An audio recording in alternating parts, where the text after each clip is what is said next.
ఆంధ్రప్రదేశ్లో కూటమి వర్గాలైనటువంటి Telugu Desam party, BJP, Janasena ఆ పార్టీ నాయకులైనటువంటి చంద్రబాబు నాయుడు, నారా లోకేష్, పవన్ కళ్యాణ్, బీజేపీ నాయకులు వీళ్ళందరితో పోలిస్తే పవన్ కళ్యాణ్ నిత్యం విమర్శలకు గురవుతూనే ఉన్నాడు. జనసేన పార్టీ నిత్యం విమర్శలకి గురవుతూనే ఉంది. ఏంటి దీనికి కారణాలు అని ఒకసారి పరిశీలిస్తే, కూటమి అధికారంలోకి వచ్చిన తర్వాత రాష్ట్ర వ్యాప్తంగా కూటమిలో ఉన్నటువంటి బీజేపీ, తెలుగుదేశం పార్టీలు కంటే కూడా జనసేన పార్టీ, ఆ పార్టీ శ్రేణులు ఎక్కడ పడితే అక్కడ విపరీత దూరంలోకి వెళ్తూ దాడులకు తెగబడుతున్నారు. ఎవరి మీదంటే వాళ్ళ మీద దాడులు చేస్తూ, ఎలా అంటే అలాగా కామెంట్లు చేస్తూ విపరీతమైనటువంటి చెడ్డ పేరు తెచ్చే విధంగా జనసేన పార్టీకి, ఆ పార్టీ నాయకుడు ఉప ముఖ్యమంత్రి పవన్ కళ్యాణ్కి చెడ్డ పేరు తెచ్చే విధంగా బిహేవ్ చేస్తున్నారు, ప్రవర్తిస్తున్నారన్న విమర్శలు పెద్ద ఎత్తున వినిపిస్తున్నాయి. ఆయన సొంత నియోజకవర్గమైనటువంటి పిఠాపురంలో దళితులని వెలేశారు, సామాజిక బహిష్కరణకి గురి చేశారు. బహిష్కరణకి గురి కావడానికి చిన్న కారణం ఏంటంటే, దళిత కుటుంబానికి చెందినటువంటి, దళిత వర్గానికి చెందినటువంటి జనసేన పార్టీ కీలకమైనటువంటి ఒక వ్యక్తి, ఒక కాపు జనసేన పార్టీ నాయకుడైనటువంటి కాపు సామాజిక వర్గానికి చెందినటువంటి ఒక ఇంట్లో పనిచేస్తూ అక్కడ ప్రాణాలు కోల్పోయారు. ప్రమాదవశాత్తు ఆయన ప్రాణాలు కోల్పోయారు. ఇది చినికి దళితులని సామాజిక బహిష్కరణ చేసే అంతవరకు వెళ్ళింది. దీనిపైన పవన్ కళ్యాణ్ కానీ, ఆ పార్టీ నాయకులు కానీ ఏమాత్రం స్పందించలేదు. ఆయన సొంత నియోజకవర్గంలో ఇలాంటి దారుణం చోటు చేసుకుంటే కనీసం పల్లెత్తి మాట కూడా మాట్లాడలేదు. వాళ్ళ దగ్గరికి వెళ్ళి పరామర్శించింది లేదు. ఇలా ఎందుకు జరిగింది, కారణాలేంటి తెలుసుకుని వాళ్ళ మధ్య సామరస్య వాతావరణం నెలకొల్పడానికి కూడా ఏమాత్రం ఆసక్తి చూపలేదు, అడుగు ముందుకు వేయలేదు. ఈ పిఠాపురం ఈ గ్రామం ఏంటంటే మల్లాం గ్రామంలో ఈ దారుణం చోటు చేసుకుంది.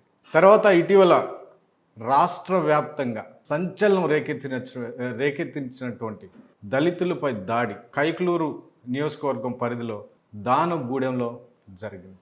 ఇది గత కొద్ది రోజుల నుంచి, ఒక నెల రోజుల నుంచి ఈ విషయం ప్రతి ఒక్కళ్ళ నోట్లో నానుతుంది. ఎక్కడ చూసినా దీనిపైన చర్చించుకుంటున్నారు.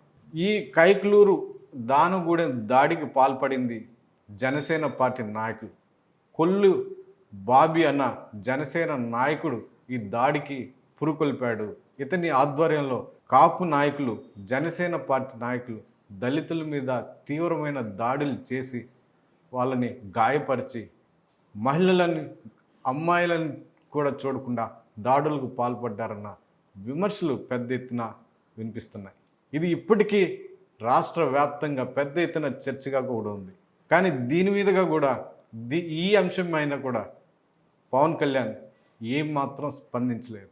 దానికంటే ముందు తాళ్లపాలెం అనే కృష్ణా జిల్లాలో ఒక ఆర్ఎంపీ వైద్యుడు గిరిధర్ మీద ఆ పార్టీ నాయకులు బీభత్సమైన దాడికి పాల్పడ్డారు. పవన్ కళ్యాణ్ని విమర్శించారన్న నెపంతో, కారణంతో మా పవన్ కళ్యాణ్ని, రాష్ట్రాన్ని రక్షించినటువంటి మా పవన్ కళ్యాణ్ని విమర్శిస్తావా అని ఆ వైద్యుడిని విచక్షణ రహితంగా కొట్టారు. వాళ్ళ ఇంటికెళ్ళి ఇల్లు మొత్తం ధ్వంసం చేశారు. ఈ దాడిని అడ్డుకోవడానికి పక్కనున్నటువంటి కిరాణా షాప్ నడుపుకునే ఒక దళిత వ్యక్తి వస్తే అతన్ని కూడా చితకబాదారు. అతన్ని షాపును కూడా ధ్వంసం చేశారు. దీనిపైన కూడా పవన్ కళ్యాణ్ ఏం మాత్రం నోరు విప్పలేదు.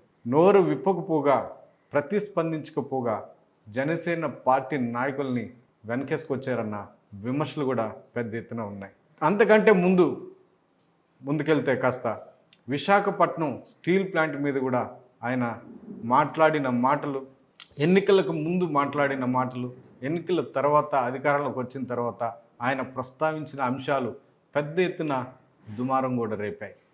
తన వల్లే విశాఖపట్నం స్టీల్ ప్లాంట్ పునరుద్ధరించబడింది అన్న వ్యాఖ్యలు చేసినటువంటి వ్యక్తి, అంతకుముందు ప్రైవేటీకరణ ఎట్టి పరిస్థితుల్లో కాకుండా అడ్డుకుంటామన్న వ్యక్తి కేంద్రం ప్రైవేటీకరణ చేస్తుంటే ఏమాత్రం స్పందించలేదు, మాట్లాడడం లేదన్న విమర్శలు కూడా పెద్ద ఎత్తున వినిపిస్తున్నాయి. దాని తర్వాత అంతకుముందు సుగాలి ప్రీతి విషయం, సుగాలి ప్రీతి అంశాన్ని ఎన్నికలకు ముందు భుజానెత్తుకొని తిరిగినటువంటి పవన్ కళ్యాణ్ అధికారంలోకి వచ్చిన తర్వాత న్యాయం చేకూర్చలేకపోతున్నాడు. అధికారం చేతిలో ఉండి కూడా సుగాలి ప్రీతికి ఏమాత్రం న్యాయం చేయడం లేదన్న విమర్శలు కూడా పెద్ద ఎత్తున వినిపిస్తున్నాయి. న్యాయం చేయకపోగా దాని మీద విమర్శలు తనకు తానే తెప్పించుకునే విధంగా ప్రతిపక్షాలు కానీ ఆ బాధితుల నుంచి విమర్శలు వచ్చే విధంగా తాను ప్రవర్తించారన్న విమర్శలు కూడా పెద్ద ఎత్తున ఉన్నాయి. అది పెద్ద ఎత్తున ఇప్పటికీ ఆంధ్రప్రదేశ్ రాష్ట్ర వ్యాప్తంగా చర్చగానే ఉంది.